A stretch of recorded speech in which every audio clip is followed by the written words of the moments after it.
We're live. We are live. Yes. Holy cow, we're live. This is the 411 on Leadership, brought to you by Dale Carnegie of Orange County, powered by Sitch Radio. And I just got a note from our producer that, hey, you know what, you're live. I was expecting a little bit of music. Right, So, yeah, me too. Yeah. but welcome. This is the podcast where we provide common sense leadership tips to transform us into the leaders that people want to follow. So my name is Steve Thomas. I'm executive consultant and VP with Dale Carnegie of Orange County. And today we have our very first guest on this particular podcast. And so we're excited to have him on. But before I welcome him, just want to let you know, his name is Todd DeVoe. Todd is the Director of Emergency Management at Titan Health and Security Technologies. He also is an educator as well as a podcast host himself. He is the host of EM Weekly, which is a podcast talking about trends in emergency management, public safety, and disaster volunteerism and leadership. So I think this guy knows a little bit about the importance of leading teams in a crisis. So Todd, welcome so much to the show. Hey, thank you so much for having me. I appreciate being here. Yeah. So Todd, tell me a little bit about your leadership journey to this point. Wow. Leadership is kind of an interesting thing for me. It's something I'd like to study as well, because you never know when or why you get put into leadership positions sometimes. What I mean by that is there are times when something happens, the emergency happens, or you're at work, and I mean, even simple thing like the toilet backs up, you know what I mean? Yeah. And next thing you know, like they look to you to solve that crisis, right? Even if it's a small crisis. And so leadership is everything from leading. To me, this is the Todd DeVoe brand of what leadership is. Whether it's leading from that small little toilet overflow, at the office, to leading a complete team of developing a new software, right? And so in between. And I always look at the two aspects of the two different styles of leadership, where you have your formal leader, like you are the vice president of this, and so you have people looking to you as the VP, or are you the locker room leader, where when things are going sideways or whatever, you kind of get that team together and you're that locker room leader. So that's why I think it's very interesting. So my leadership developed from when I was in the Navy, I would say. Military, Yeah. man. Didn't see that. Awesome. Well, thank you so much for your service. Tell us more. Pleasure. Man. Yeah. So, I joined the Navy. First Gulf War breaks out. I get patriotic. I join the Navy. I go through boot camp and whatnot. And by the time we get through everything, the war's over, right? So that's okay. And so you're going through this, but you learn even through boot camp how to lead. And what I mean by that is we have like these in the Navy, it's called Recruit Chief Petty Officer, RPOC, right? And this is your Navy brother, and no rank on him, but he has this leadership position to get things done. And this is kind of where I learned about the whole how to lead when you don't have an official title, right? And so we had a couple of the guys that were there, and they were okay. I mean, they were good sailors, whatever. But you also had other groups that didn't really want to listen, because it's just kind of forming and norming and storming, the whole nine things, right? Sure. And so as you're going through this, I became it's kind of odd, right? And I'll tell you why it's odd. I'm a kid who grew up, I was literally in the middle of my class, right? In high school. I have dyslexia. So like that stuff is, it's school, formal school was hard, right? Sure. And as but I learn well, and I pick up stuff pretty quickly. And in the Navy, I became the honor recruit for my grades. Oh, right? Awesome. And so they put me in and started to mentor and to help other recruits that were going through that couldn't pass, and so much so that we had this one kid who literally we had to teach to tie his shoes. He was from I was gonna say, I keep on saying Oklahoma. It wasn't Oklahoma. Kentucky. Okay. He was from Kentucky. His name was Jonathan Daniels, and from Kentucky. And he in the wintertime he wore like slip-on boots, and in the summertime he didn't wear shoes at all. So he didn't really know how to tie a shoe didn't understand that. So we had to go through that, teach them how to polish issue. So even teaching somebody from that. So that's really leadership, right? Yeah. Mm-hmm. So one of the things you're talking about, or one thing that's come up, is the idea of 360-degree leadership. And more specifically, one of the things that I've always known about leadership, and I've gotten this from John Maxwell, is at the most basic level, leadership is all about influence. So regardless of whether you have the title, the official title, whether it's VP, C-suite, or that you don't, know that we do all have an opportunity to exhibit that 360-degree influence on our teams, those that report to us, as well as, we who report to others. We definitely have the opportunity to have a positive effect on them. So, Todd, if I could ask you this question, what would you view as your biggest success story to this point? Oh, wow. Well, I would say leading volunteers. And I'll tell you why. It's easy. I don't say easy. It's easier to lead people who are paid to be there, right? Because like they get something out of it, right? They get a check at the end of the day. Sure. And even if they disagree with you necessarily, as long as they're, as long as they're getting that check, they're gonna be like, whatever, I'm gonna, sure. They might grumble and stuff like this, but they're gonna do what you tell them to do because at the end of the day, you're getting a check. Sure. When I had volunteers showing up, and I'll tell you my whole volunteer story here in a second, they would do stuff with a smile on their face and they do it for free, right? And when I was first told that we're gonna have a volunteer program, I was working for the city of Dana Point, and I was not interested in running a volunteer program. It's a lot of work, right? I was like, oh my gosh, here this is. Gonna have a bunch of people, yahoos that are coming in that I want to get involved in disaster response that are just gonna be in the way, right? And so we tried to make it realistically as difficult as possible for people to volunteer, right? What I mean by this is like, we were told that we're gonna have a volunteer program. So we slew smartly, we carry on, and we create this program. And we put these steps in the way. And all of a sudden I had people that made it through and they're like, here I am, here's all my paperwork. I did all the classes you told me to do. I'm ready to go. Yeah. And we're like, oh, now what? Right. And I'm a convert, right? And it's now I say this because now convert. What do you mean by convert? I truly believe in volunteerism. I truly believe in the disaster volunteer. And so much so that I joke, kind of half-heartedly joking, but in the sense that I say our first responders, our police officers, our firefighters, our EMS guys, realistically are second responders, right? Because 95% of people who rescue people are lay people, right? And earthquakes and stuff like this. So I mean, they're the ones that, when I say rescue, not like the technical rescue where you're putting, jacks and stuff. I'm talking about somebody has a bleed, they stop the bleed, they rescue. That's what I'm talking about. Gotcha. So when we go through this, understanding that and seeing these people that are like, they're so excited about being there and giving them opportunities. And what I thought about during this process is going, I'm going to treat them like an employee, right? In the sense that I'm going to give them tasks, opportunities, things that have to be done on time, deadlines, all these things to the volunteers. And, obviously if they don't do it, it's a different, like punishment is not the word I'm looking for, but the idea is that you don't just go, okay, now we're going to take money away from you or whatever. You build that team up. And then what you do is you develop this idea, going back to the whole boot camp thing, is it's now a team that wants to be there for each other, right? It's not about the money. It's about people being there for each other to help each other out during a crisis, right? And like back in the military, it's not about the military. It's about being there for the people your brothers that you're serving with. Yeah. So what I'm hearing there is just the idea of you being able to build community and build moving forward in one direction.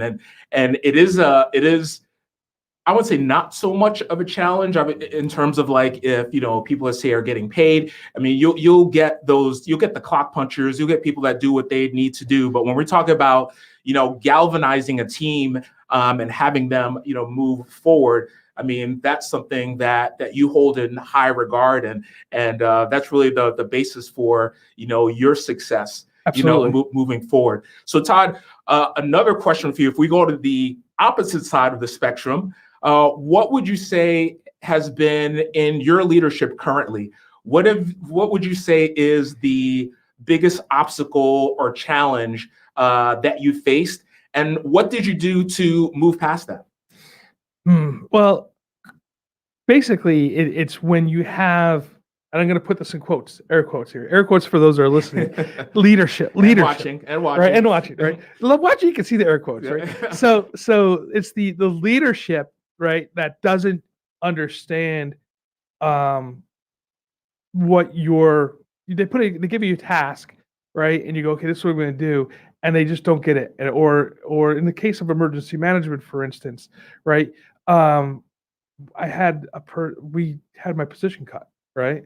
This was a couple years ago when I was at a college, and when the position was cut, I go into the president's office and vice presidents and their HR whole line yards, and they're like, hey, look, we're cutting some positions, we're having some economic issues going on here, so we're cutting a few of the management positions. And the president looks at me and he goes, the reason why we're cutting emergency management is because your position can be cut with less friction, right? And he saw it as a nice to have, not a need to have position. All right, I'm thinking the safety and care of students and faculty and staff, in his eyes, is a nice to have position, not a need to have position. And so sometimes when you're kind of stressing the importance of your role, right, and it is hard when leadership doesn't understand exactly what you do, and they just see it as a cog. Sure. Yeah. And so what did you do to overcome that? Or in your mind, what was that next step for you to change that thinking? Well, I mean, obviously, I left the position. Sure. In good light, right? Sure. Yeah, and so I trying to educate. Part of it really drove some of the stuff that I'm doing now. I'm education and training, right? Because like as a college professor, my goal in life now is to bring up the next generation of emergency managers, right, and to have them understanding. And I'm on a mission now to really define nationally, internationally, maybe if you want to go that far, of what emergency management is, and how do we, and I keep saying this, how do we professionalize the profession, right? So I've gotten involved with the International Association of Emergency Managers deeper in with them. I'm working with some other international organizations. I'm teaching now at a combined University of Texas A&M and the University of Applied Research and Development, and we're developing a bachelor's program and a master's program for emergency management that has an international flair to it. So I said, screw this, right? I mean, we have people that are supposed to be leaders, or a doctorate and whatever, they're president of a college, they should have a better understanding of what emergency management is. And then at the end of the day, when you look at emergency management, like I'm going to guess everybody out here, right? You all know what police do. You all know what fire departments do. You all know what paramedics and EMTs do, right? But if you say what an emergency manager does, you probably have no clue, right? And probably your best look at it would be like FEMA, right? Because they're on the news. Which FEMA does emergency management, right? But it goes all the way down to hospitals have it, colleges, universities have it, churches have them. I mean, everybody has some role. And even if you're not, it's almost like leadership. Even if you don't currently have somebody in that role, people are doing the role of emergency management. And so that's what my passion became, of saying we need to educate more people on exactly what emergency management is. Yeah. So I see a reinvigoration of your passion, not only in emergency management, but from that challenging experience, I see a refocusing, of sorts, and really drilling down to really that thing that's most important to you. And it is in that emergency management field, and which is another way that you are exhibiting that 360-degree influence or leadership that we're talking about. So if you're watching this live, we love to hear from you. We value your leadership practices and your stories. One of the things that we want to do on our podcast is we want to expose others to the leadership practices that are currently working for you.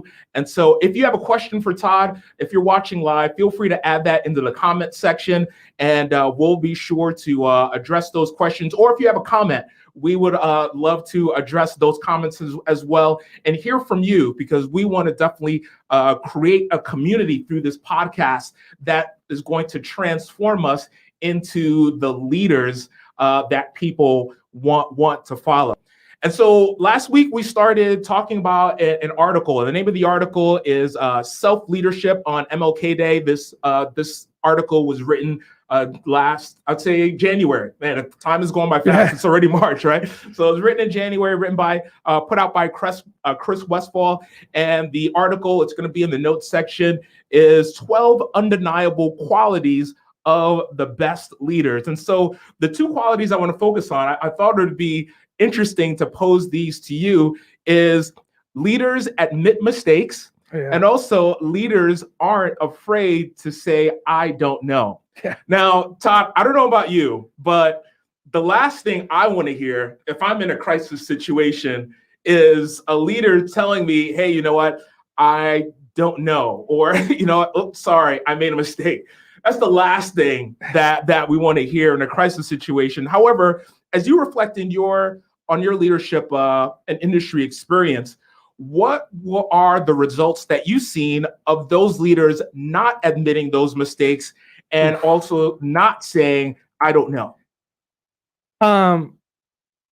Yeah, I mean, by saying those two things, by not admitting, so let me rewind here a second. One of the things that I really stress when you're making decisions is the ability to make a decision that is flexible, right?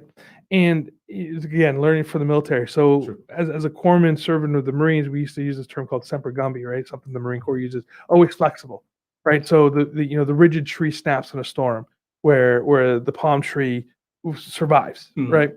And so being that ability to see and test your theories when you're doing something and going, okay, I want to do X, and you take a look at X doing something and you go, oh wait, this is not working, right? And then you go, okay, let's move to Y, right? Because if you stick with X because you have pride, and that's where you become the rigid tree and snap in the crisis, right? You're not doing anything good for the people who you're serving. So you have to be able to be flexible. Right, you have to be able to be able to do this, and admit those mistakes. And if you admit those mistakes earlier, it's easy to fix, right? You know, and you know the biggest example that people talk about all the time is Katrina, right? And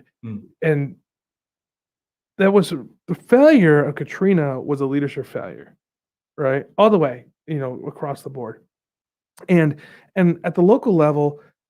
I don't know if it was fear or pride that some of the decisions weren't made in the way that they should have been made. And I know at the governor's level, there was a lot of pride being put into the fact because, you know, she didn't want to ask for help, right? Due to the fact she, you know, political party differences and things like this, right? So the politics got involved in it. And so all the mistakes that were made through Katrina were simple mistakes that could have been admitted to earlier and changed earlier, and it would have saved lives, I think.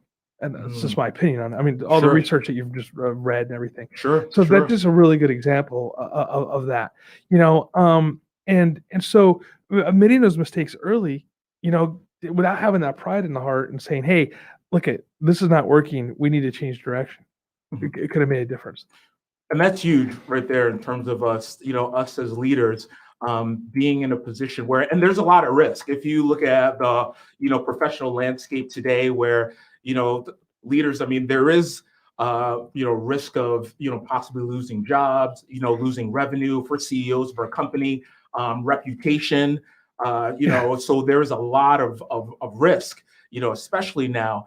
However, I do see that, and based on what we're talking about today, if we make a mistake, catching it early enough to still be able to do something about it, and being transparent and being open when appropriate with our team, letting them know, hey, you know what, this is something that was done, or in this case, you know, I don't know, maybe, but I think the idea there is being transparent and open with our team. I want to read to you a quote from John Maxwell. It says, a true leader is one who is humble enough to admit their mistakes. And then Dale Carnegie himself, he says, hey, you know what, if you're wrong, admit it quickly and emphatically. So the idea of us communicating our mistakes, when appropriate, communicating our mistakes, it's important for us leaders, for our credibility as well as our transparency as well.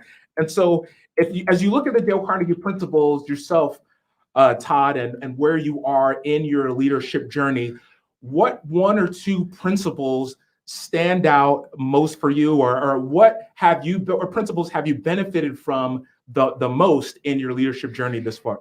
The two of them are pretty simple. The one is admit your mistake and admit it early. And the trouble I've ever gotten into in my life has been when I've made a mistake and not admitted that I made the mistake, and like really held on to that. And that's my life lesson on that is like, reflecting back and saying, if I just have said, yeah, I screwed up, and not had the pride, again, that would have been personally growth. The other one too is, and I'm probably it's not exactly the way Dale Carnegie wrote this, I'm sure, but the principle is there, is you're treating everybody, when I say humanely, you're treating everybody as if they are equal to you, even if you're the boss, right? Make the other person feel important. Yeah, I mean, even if you're the guy up here, you're not like stomping on them, and you're like, I'm doing it because I told you to do it, Steven. It's like, hey, we're a team together. Let's get this thing together, get that consensus together, consensus leadership. And I know this is not necessarily Dale Carnegie, but in his writings, it comes across, and although he didn't coin this, but the servant leader is what I really truly believe in, is that in order for my team to do well, I have to be doing well for my team. Thank you. Yeah, awesome. If I ask you this, as we, begin to, kind of tail end our conversation on this, because it's so important for us as leaders, especially if we want to be leaders that really galvanize our team and influence our team. What would you say is, for those that are listening, that will be listening either through Spotify or iTunes or are watching live at this point, what would be a takeaway or that you would give to those that are listening? Like, they're listening to you, they have their teams, maybe they're in the middle of trying to, fix a mistake, or maybe they're facing a mistake. What would be that one piece of advice or one takeaway that they can walk away from and put it into practice this week? Okay, so it's going to be coming from me because I'm a teacher. I like to talk. I host a podcast, right? But the idea here is, when you're in with your team, talk last, right? Don't influence your team members listen to what they have to say, and really truly listen to what they have to say.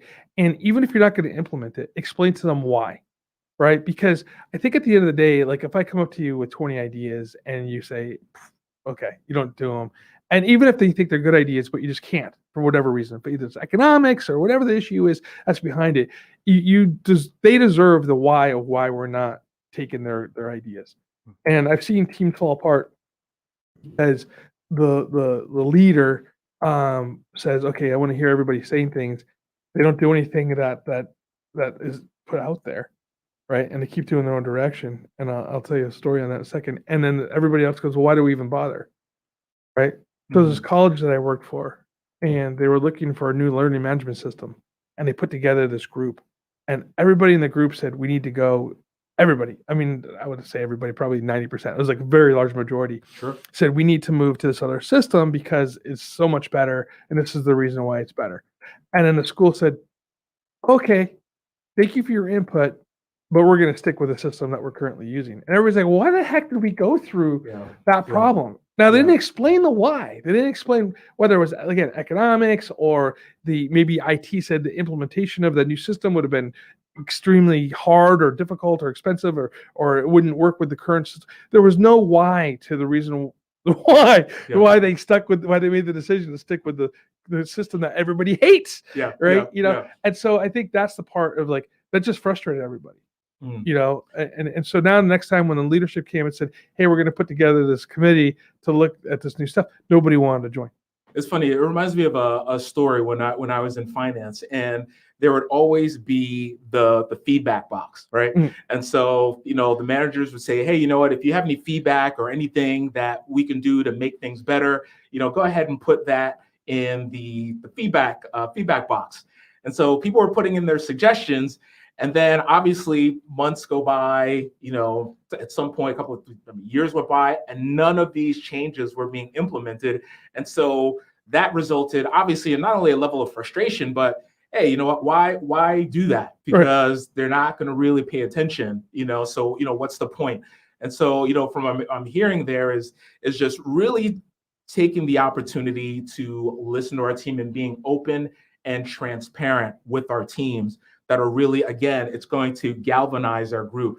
The late Steve Jobs, I got this quote from Steve Jobs. He says, sometimes when you make mistakes, it's best to admit them quickly and get on with improving your other innovations. And so we can only imagine if we have an environment where us as leaders, if we're not creating what Google calls that psychological safety within our teams, imagine the amount of innovations that'll be stifled. Imagine the creativity that'll be stifled because we're not being open and transparent and honest and allowing those innovations and ideas to come to the surface because we're not creating that psychological safety. So one of the things I know I came away with as well, in our conversation is always have a next step. What I mean by that is it's okay to, hey, you know what, say, I don't know. Like, I've had conversations with clients in the past where at the moment I didn't have exactly what she was looking for as it relates to an answer. But my response is always, you know what, I'm not 100% sure, but I'll get back to you by such and such a date or time so that you get the correct information. And I think that I believe it's a good takeaway for us in terms of like, if we want to not only build our transparency, but also maintain our credibility and our competency, is to always have that next step in terms of what we want to do, again, as that next step. So it's okay to say, I don't know, as long as there's a next step after that. I don't know, but I'll find out for you. So as we're about to wrap up, Todd, tell us one thing about your podcast, EM Weekly. Oh yeah, so EM Weekly. So we have been around. I think we're starting into our 5th season right now. So we started in 2017, and it really started off with me just being able to bring students different points of view from emergency management from across the world, and from there we've grown. And we've had on female administrators, we've had on top educators, we've had on the thought leaders in emergency management and leadership as well. All right. Awesome. When is it on? When is it on? So we can hear it live. Absolutely. So it's every Thursday at 9:00, and you can find it on LinkedIn, Facebook, YouTube. And also we have EM Student, which I'd like to talk about for a second, which is another program that I'm not on, but it's part of the EM Student brand with Dan Scott and Friends Economy. And they are doing a great job over there too. So if you are someone who's interested in becoming an emergency manager, or if you're an emergency manager and you want to keep your craft and keep learning in your craft, EM Student is the one for you. And those are on Wednesdays at 9 a.m. Awesome. Todd, thank you so much for being on our show. Again, you're our very first guest, and he's like my doppelganger too. I think we're dressed similarly. We had no sort of contact beforehand, but he's my twin. They're twins. Twins for sure. But thank you so much, Todd, for joining us. And if you want to know more about how we can partner with you and your organization, Dale Carnegie, feel free to visit our website at ocdalecarnegie.com. We do have an upcoming webinar, April the 27th, which we connect with executives that are talking about how they're transforming their challenges into opportunities. That's April 27th from 9 a.m. to then 10:30 a.m. Todd, thanks again so much. Thank you all for joining us. I want to leave you with a final quote from Dale Carnegie of Orange County President Steve Verberg, who says, "Managers light a fire under people, leaders light a fire in people." Bye for now.